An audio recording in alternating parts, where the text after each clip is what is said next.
Marina Foï, la mort de son frère, le plus grand drame de sa vie. En ce samedi 21 janvier, Marina Foï célèbre son 53e anniversaire. Une date qu'elle aurait tant aimé célébrer avec son frère Fabio. Tragiquement décédée en 1999 dans un accident d'avion. Un drame dont l'actrice ne s'est jamais remise. Marina Foï a beau faire rire les Français depuis des décennies, sa vie n'en a pas moins été marquée par des drames. La pire épreuve qu'elle a dû affronter, le décès de son frère Fabio, en 1999. À l'époque âgé de 31 ans.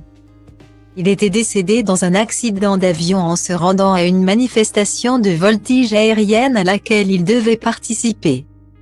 Une disparition brutale dont la vedette de la troupe des Robins des Bois ne s'est jamais remise, c'est compliqué la mort d'un frère.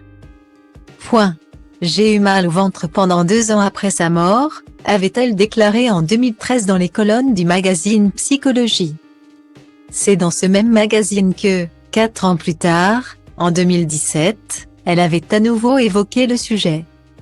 Cette fois-ci, elle avait confié en avoir voulu à son frère de l'avoir quitté si tôt.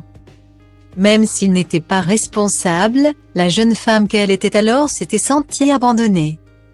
La mort de mon père n'a rien à voir avec la mort de mon frère, qui reste pour moi insoluble 18 ans après. Je ne supporte toujours pas l'idée que notre conversation soit interrompue. Si, je lui en ai beaucoup voulu. Depuis sa mort, j'ai en moi une zone de vide. Guillemets.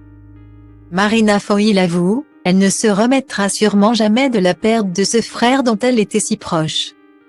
Comme amputée d'un membre, elle n'a plus jamais été la même après ce drame. Mais même si elle gardera toujours une certaine noirceur en elle. L'ex-compagne d'Éric Lartigot, qu'elle a rencontré peu après le décès de son frère, sait aussi se concentrer sur le positif. Tout cela n'est pas que triste.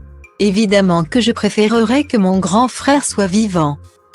Ce serait plus marrant, mais les drames donnent aussi du courage. J'y crois. Le lendemain de sa mort. J'ai fait un sketch en direct et je me suis vraiment marrée, avait-elle tenu à souligner à l'époque de ses confidences dans les colonnes du magazine Psychologie. Apprendre à vivre avec sa douleur, c'est ce qui lui a permis de tenir le coup jusqu'ici.